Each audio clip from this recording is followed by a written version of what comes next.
दामिनी जी आज अपने बेटे के व्यवहार से बहुत दुखी थीं, क्योंकि उसने अपनी पत्नी के साथ बहुत गलत किया था।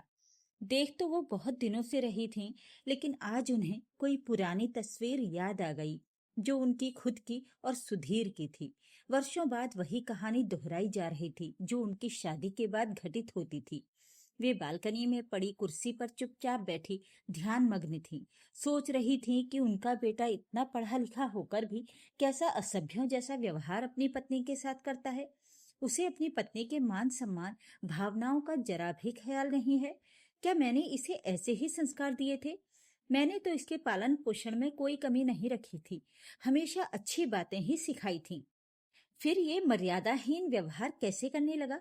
वे सोचने लगे, बच्चे सिखाने के अलावा जो व्यवहार वातावरण देखते हैं, उससे भी तो सीखते हैं।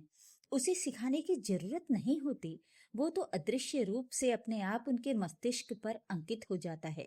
शायद यही तो हुआ है आलोक के साथ। इसके पापा जो मेरे साथ करते थे, अप्रत्यक्ष रूप से उसके मन पर छप गया, और अब वही उसके व्यवहार में परिलक्षित होता है। आज उसने छोटी सी गलती के लिए अपनी पत्नी को सबके सामने कितना लताड़ा, कितने अपशब्द चिल्ला चिल्ला कर कहे। पति है तो क्या उसे पत्नी को प्रताड़ित करने का अधिकार मिल गया? अभी शादी को 2 वर्ष भी पूरे नहीं हुए हैं।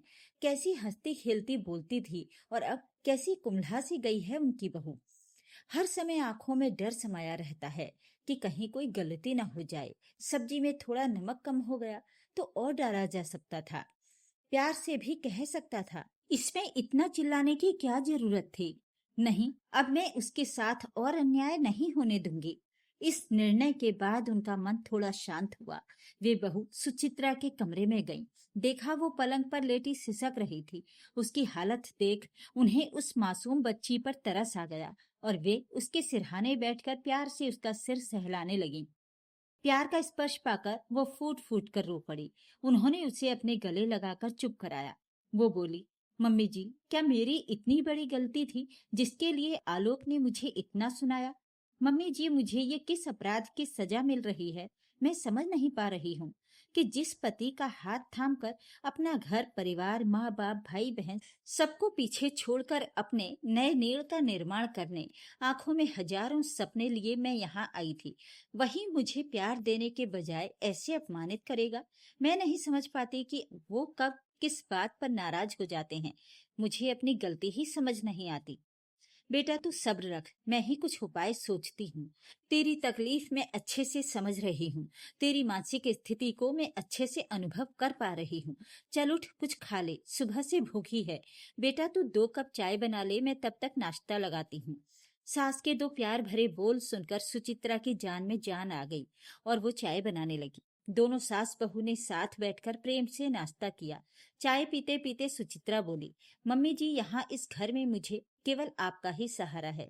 तू चिंता मत कर बेटा, मैं हमेशा तेरे साथ ही खड़ी रहूंगी। जो साथ मुझे नहीं मिला वो मैं हमेशा तुझे दूंगी। मम्मी जी, आप क्या कह रही हैं? मैं समझी नहीं। सुचित्रा कुछ हैरत से बोली, समय आने पर सब समझा दूंगी। अब मैं नहाने जा रही हूँ, तुम भी अपना काम निपटाओ। अभी इस घटना को बमुश्किल 5 या 6 दिन ही बीते थे कि आलोक फिर उखड़ गया। सुचित्रा, मेरी शर्ट ले आओ, मुझे पार्टी में जाने के लिए तैयार होना है। हाँ, अभी लाई, आप चाय पीजिए, तब तक मैं प्रेस कर देती हूँ। बेवकूफ औरत, मैं सुबह कहकर गया था ना प्रेस करने के लिए। पूरे दिन पड़ी पड़ी क्या कर रही थी? सिवा खाना खाने और सोने के अलावा तू करती भी क्या है जो प्रेस नहीं कर पाई?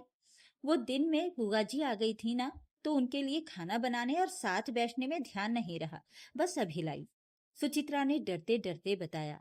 बदतमीज, बहाने बनाना तो कोई तुझसे सीखे। पूरा दिन निकाल दिया और कह रही है कि समय नहीं मिला। मैं सही कह रही हूँ आलोक, मुझे जवाब दे रही है। तुझे अभी बताता हूँ, कहते हुए उसका हाथ पकड़कर लगभग उसे घसीटते हुए अपने कमरे में ले गया। अभी मार मार कर तेरी अक्ल ठिकाने लगाता हूँ। बहुत बोलने लगी है। सुचित्रा डर से कांप रही थी। आलोक ने उसे गाली देते हुए जैसे ही पकड़ा हुआ हाथ मरोड़ा और दूसरे हाथ को थप्पड़ मारने के लिए उठाया, तभी दामिनी जी ने एक जोरदार थप्पड़ उसको मारा और उठे हुए हाथ को झटक कर नीचे कर दिया। फिर उसका दूसरा हाथ छुड़ाते बोली, खबरदार, जो तूने फिर कभी बहू पर हाथ उठाने की कोशिश की तो तेरा हाथ तोड़कर रख दूंगी। आलोक अचानक हुए इस हमले से हैरान सा खड़ा माँ को देख रहा था कि माँ को आज क्या हो गया। माँ, आज आपने बहू के लिए अपने बेटे पर हाथ उठाया। आप में इतना साहस कहाँ से आ गया? हाँ, मैंने देर कर दी। ये हाथ तो मुझे पहले ही उठा देना चाहिए था, तो यहाँ तक नौबत नहीं आती। क्या मैंने तुझे यही संस्कार दिए थे कि पत्नी को मारना पीटना? पर माँ, इसमें गलत क्या है? पत्नी को काबू में रखने के लिए ये सब करना तो आम बात है। पापा भी तो आपके साथ यही सब करते थे। तब तो आपने विरोध नहीं किया। फिर अब ये सब अचानक क्यों? क्योंकि तब मुझ में साहस नहीं था तेरे पापा का विरोध करने का। कारण इस घर में मेरा साथ देने वाला कोई नहीं था।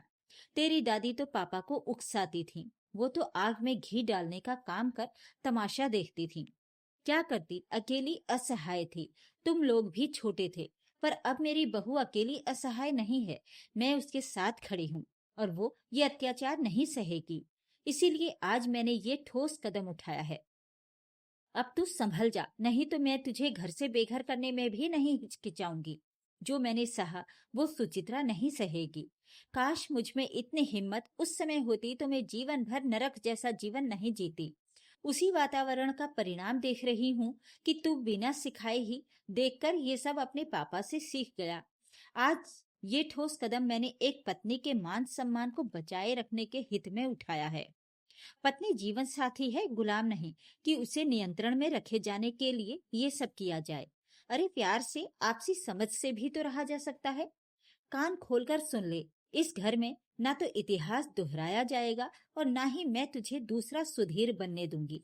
और अगर जरूरत पड़ी तो घरेलू हिंसा करने के आरोप में मैं तुझे खुद जेल की हवा खिलाऊंगी। सुधीर जी भी न जाने कब से खड़े दामिनी जी की बातें सुन रहे थे। आज उन्हें अपनी पत्नी के दुख का एहसास हुआ था। नहीं तो वे सोचते थे कि खाना कपड़ा सिर पर छत देकर वे दामिनी जी को सारे सुख दे रहे हैं। आज ग्लानि से उनकी आंखें झुकी हुई थीं।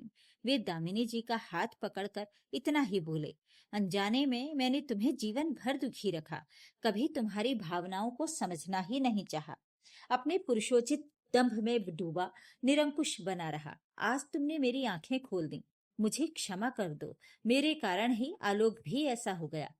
तुमने तो जीवन भर मुझे बहुत समझाने की कोशिश की, लेकिन मैंने अपने घमंड में चूर होकर कभी तुम्हारी बातों को महत्व ही नहीं दिया। उल्टे तुम्हें ही धमकाकर चुप कराया, जिसका परिणाम आज आलोक के रूप में देख रहा हूँ। मम्मी, मुझे माफ कर दो। जो मैंने पापा को करते देखा तो बचपन से ही मेरे मन में ये बात बैठ गई कि पत्नी के साथ ऐसा ही व्यवहार किया जाता है। अब कभी आपको शिकायत का मौका नहीं दूंगा। कोशिश करूंगा अपने आप को काबू में रखने की और अपना व्यवहार संयत बनाने की। समय लगेगा, लेकिन आपसे वादा करता हूँ खुद को बदल लूंगा।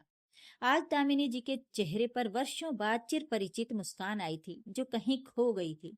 वे बहुत शांति एवं सुकून महसूस कर रही थीं, अपनी बहू के पक्ष में खड़े होकर।